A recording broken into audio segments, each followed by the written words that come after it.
오늘은 이별한 MZ세대 사이에 많이 발생하는 소송에 대해서 편하게 얘기를 해볼까 하는데, 오늘 말씀드릴 건 3개예요.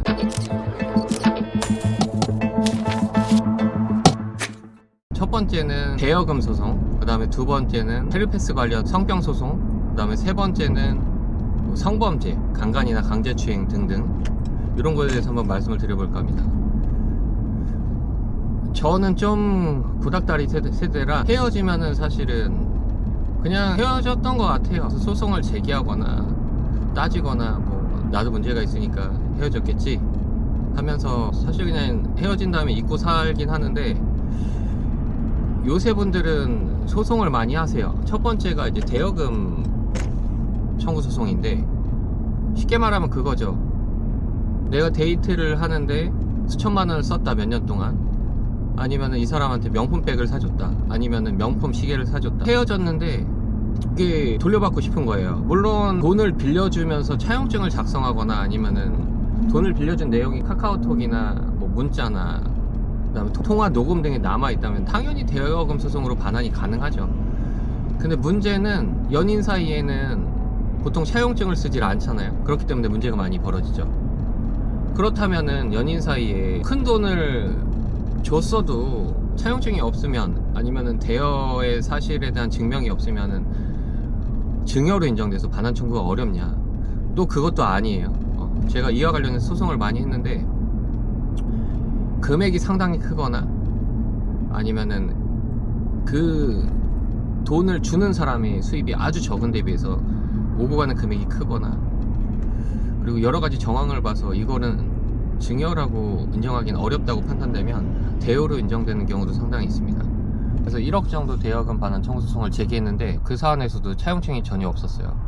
그리고 빌려줬다는 것을 입증할 결정적인 증거도 없었고요. 근데 상당 부분 대여 사실이 인정돼서 반액 이상을 돌려받았던 경우도 있어요. 실제로 집행까지 성공을 했고요. 이런 소송이 있는데, 보통은 작은 금액, 예를 들면 용돈을 주거나 아니면은 뭐 생활비에 보태거나, 차임 있잖아요. 임대차 차임을 내던가, 그 다음에 뭐 가방 선물하던가 시계 선물하던가, 이런 거는 증여로 인정될 가능성이 많긴 하죠. 그리고 그 다음으로는 성병 소송입니다. 뭐 헤르페스가 대표적이긴 한데, 헤르페스 2형이 대표적이죠.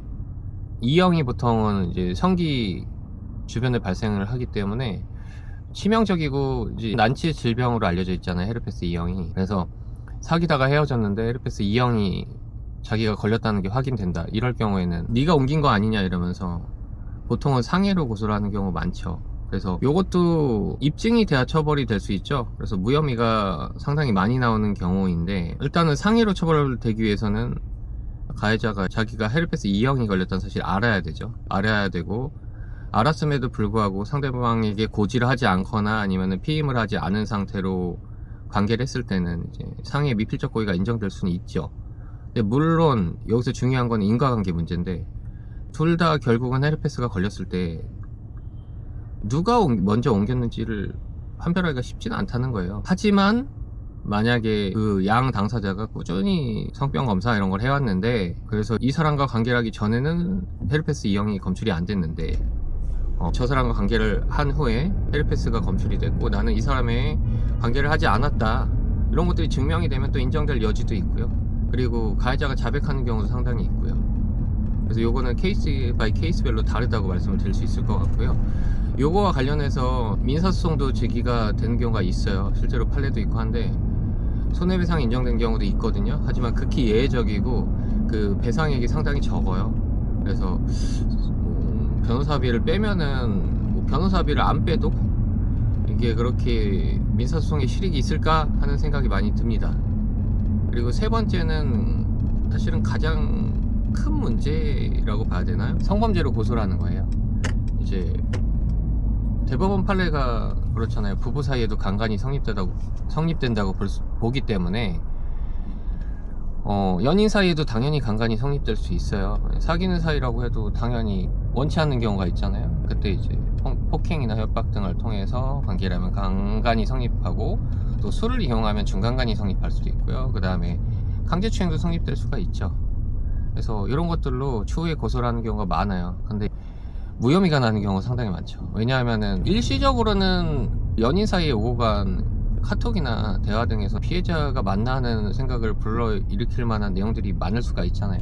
만약에 이제 그런 일이 있고 나서 연인이어도 막 항의라고 오빠 이럴 수 있냐, 아니면 너 이럴 수 있어 이러면서 따지고 이런 증거가 있으면 모르되 그런 게 없이 이제 헤어지고 몇 달 지나서 고소를 한다 이러면은 좀 현실적으로는 혐의 입증이 어렵고 실무에서도 무혐의 나오는 경우가 상당히 많죠.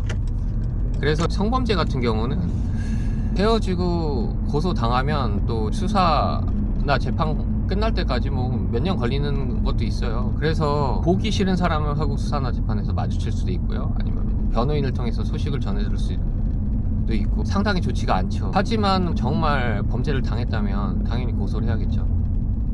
그래서 오늘은 MZ세대 이제 이별하고 벌어지는 보통 소송 사건 3가지. 첫 번째는 대여금 반환 청구 소송, 두 번째는 헤르페스 등 성병 소송, 세 번째는 강간 등 성범죄 고소 등에 대해서 말씀을 드렸는데, 참고하시고 이런 문제가 발생하시면 편히 상담 주시면은 해결책을 한번 같이 고민을 해보겠습니다. 오늘 날씨가 상당히 좋아서 봄이 왔네요. 완전히 기분 좋게 하루 보내시기 바랍니다. 감사합니다.